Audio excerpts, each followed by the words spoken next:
is from the Old Testament, Genesis chapter 45, verses 1 through 15.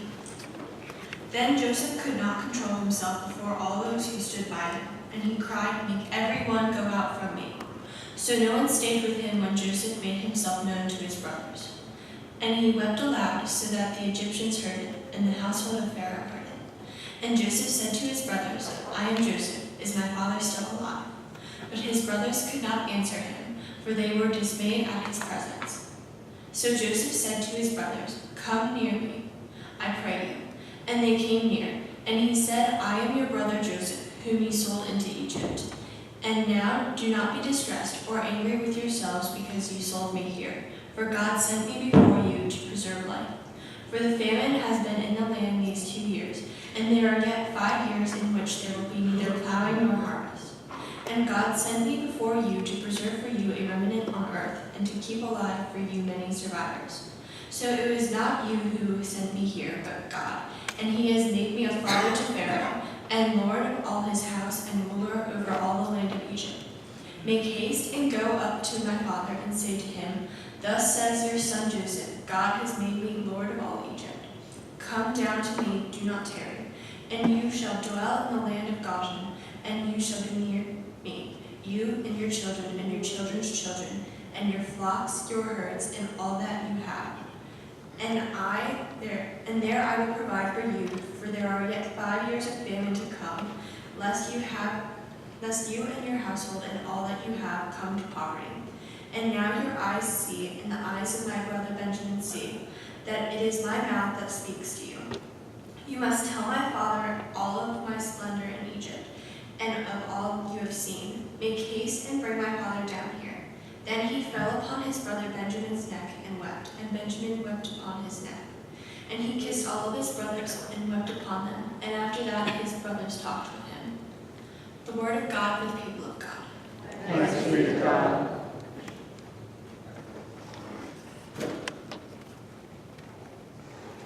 Thanks, Alicia.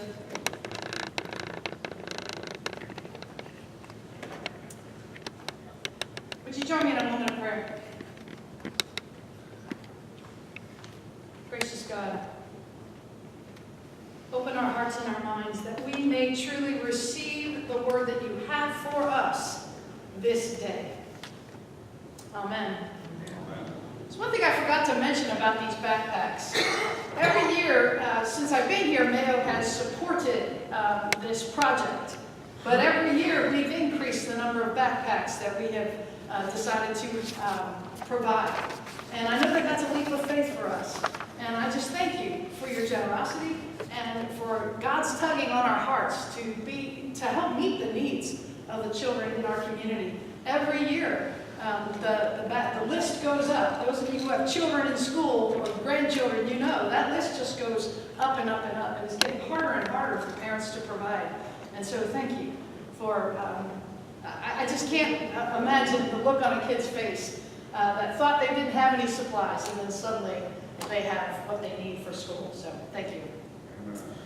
So today we're continuing with the book of Genesis and the story of Joseph. We're following this family, and we're now up to the 3rd generation. It started with Isaac and Rebekah, who had the twin sons Esau and Jacob, and then we followed Jacob's family as he was over with his uncle, and he was sort of tricked there after he had already tricked his brother, and so on and so on. He ends up with multiple wives, many children, and so we're coming back now to the next generation.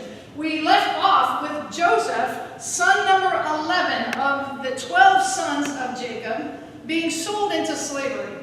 And Joseph had a special place in Dad's heart, Jacob's heart, because, if you recall, Jacob had multiple wives, but he had his favorite. And Joseph was the oldest son of his favorite wife, Rachel. Rachel only had 2 children. She had Joseph, and then she died in childbirth while having Benjamin. So Benjamin is the baby of the family. Those of you who have children, multiple children in particular, you know that doesn't matter how old those children get, you always have a baby in the family. There's always, I can't get mine to leave home, so, you know, there's always a baby in the family, and Benjamin is the baby. And so we find that Joseph has 10 older brothers that are very jealous because dad favors son number 11. He presents him with this beautiful coat, and he also makes Joseph the family informant. And again, we talked about this, where in every family there's an informer, and Joseph was given this task to go and check up on his 10 brothers and then report back to dad. That was one of his tasks that he was given. Neither of these things boded well for Joseph because he had 10 very jealous brothers. So, Joseph is coming to do his task. The brothers see him coming from afar off. They first decide to kill him, and then reason sort of sets in a little bit. They figure, well, we'll just sell him into slavery as if this is better. And so they make a little money on the side. They sell him into slavery in Egypt.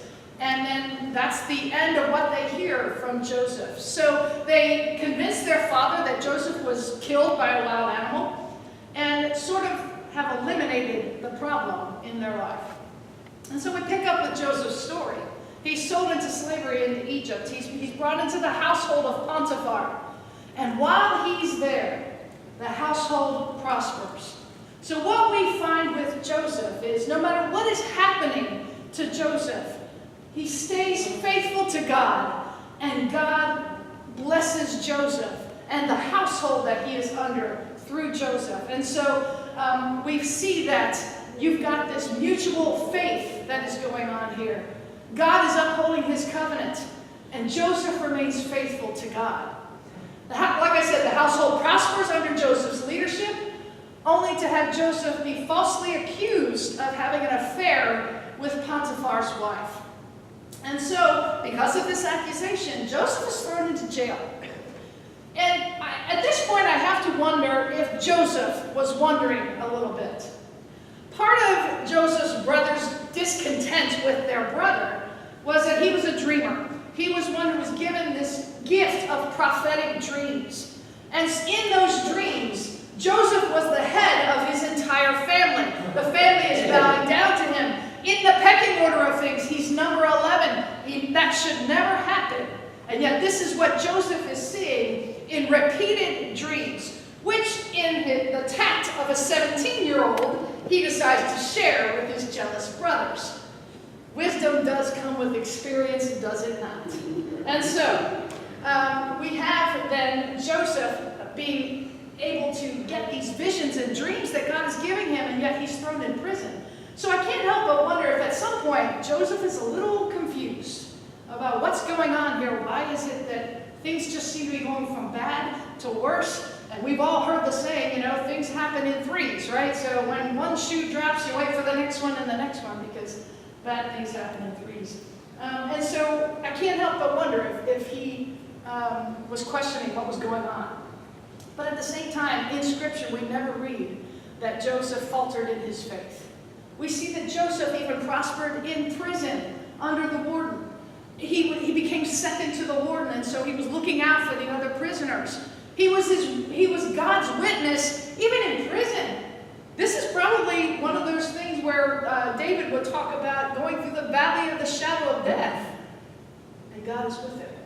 God is with him. And so we see that Joseph remains faithful no matter what's going on around him. Years go by. Joseph spends 13 years away from his family. I don't know how long he was in the household of Potiphar, but he was many years in prison.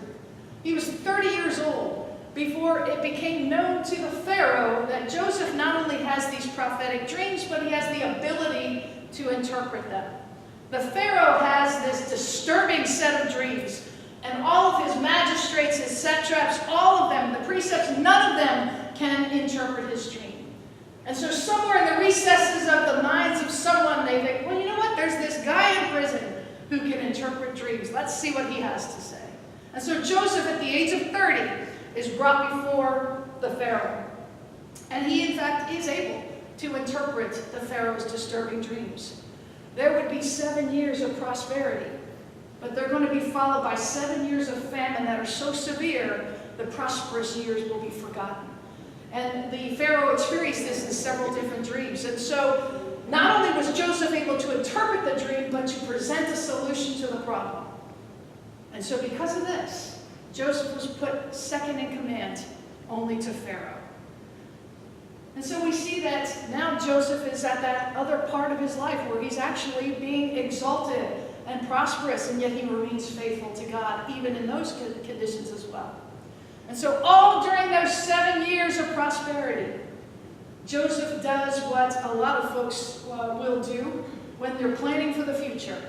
You save.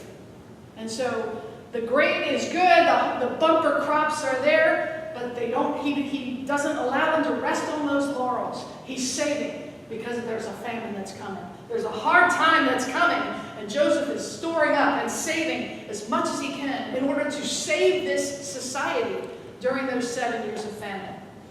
And in fact, the 7 years hit.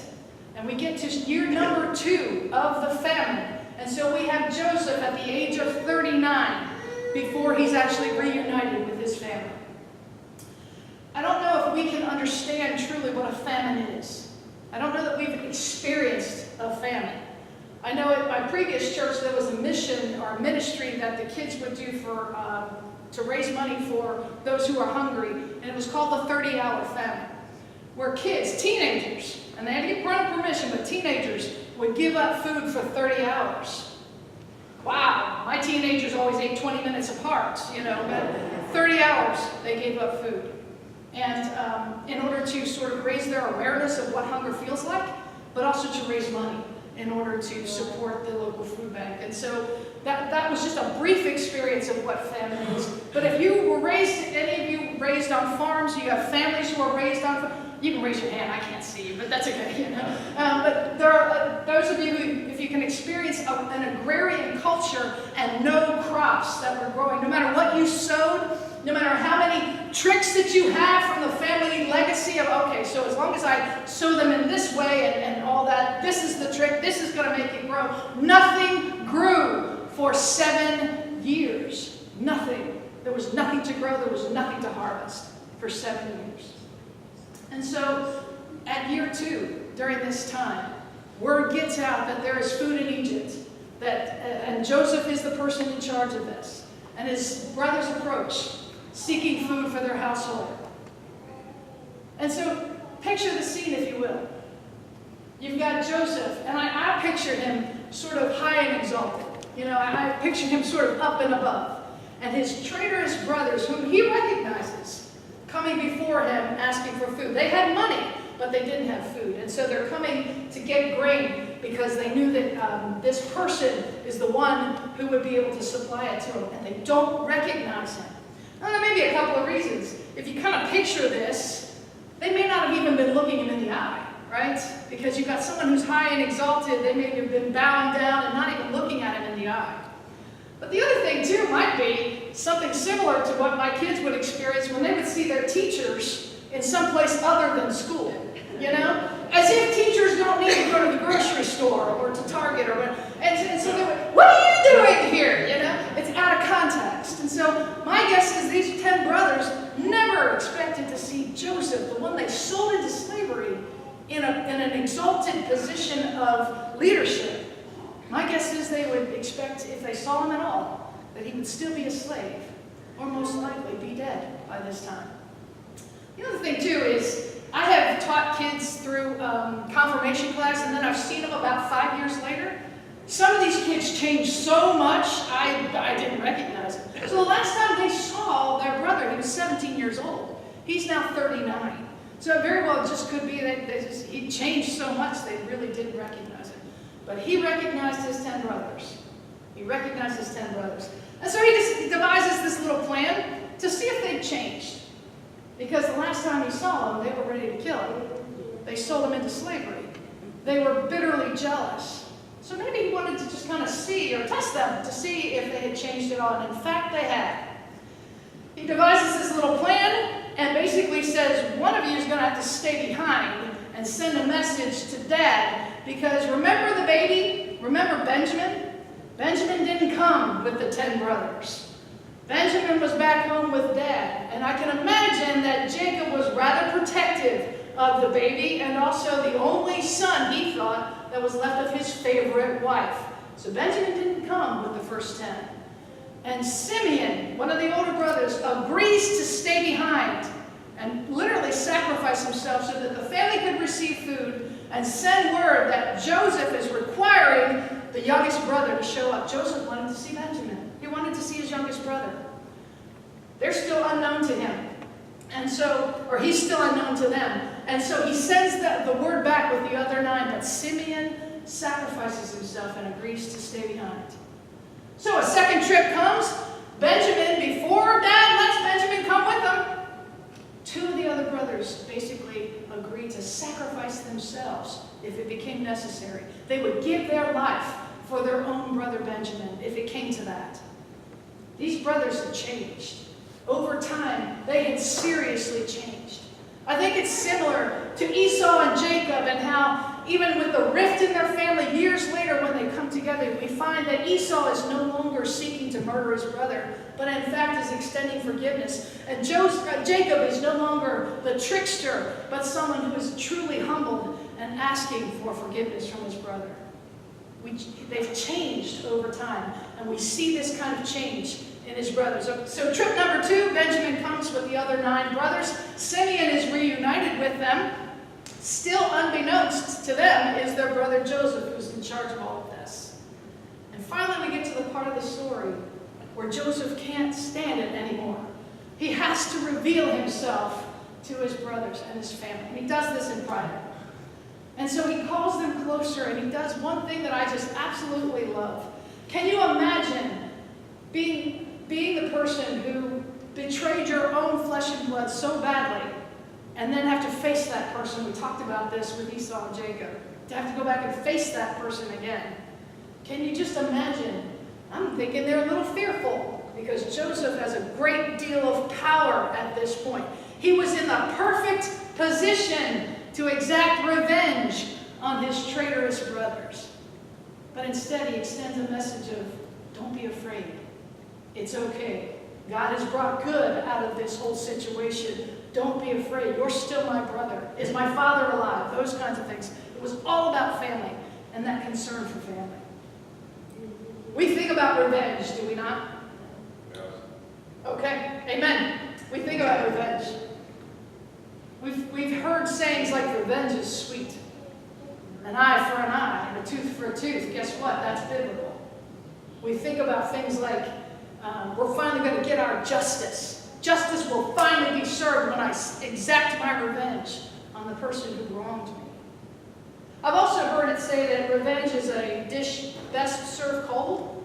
And so when you combine that with revenge is sweet, it sounds like revenge is ice cream, but I'm not sure. It is for me anyway.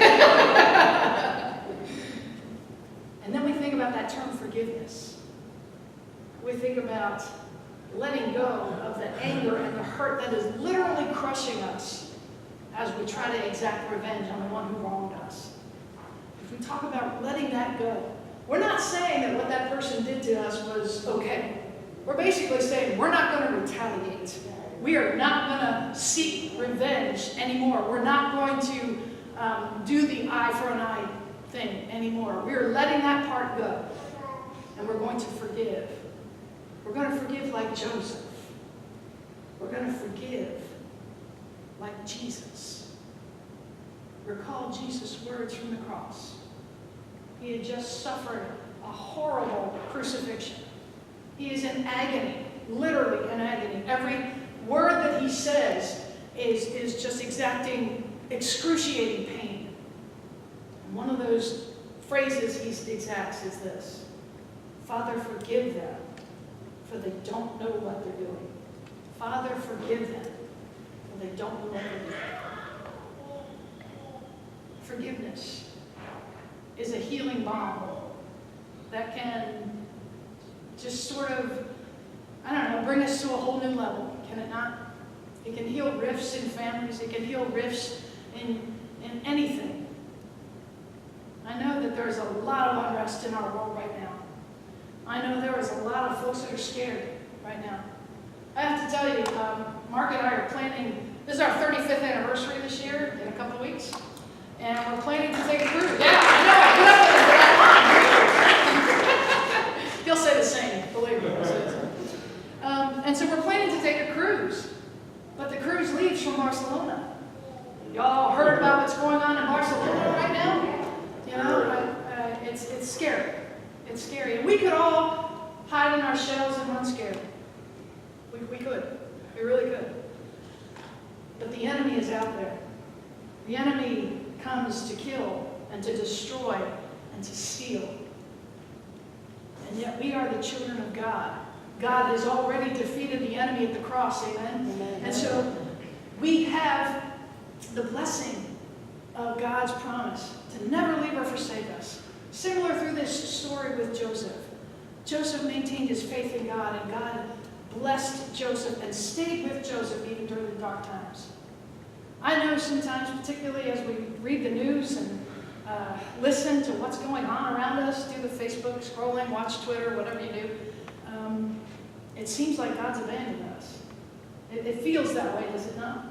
Sometimes it does. Sometimes it does. But what I see in this story of Joseph is God's faithfulness, that God will never leave or forsake us.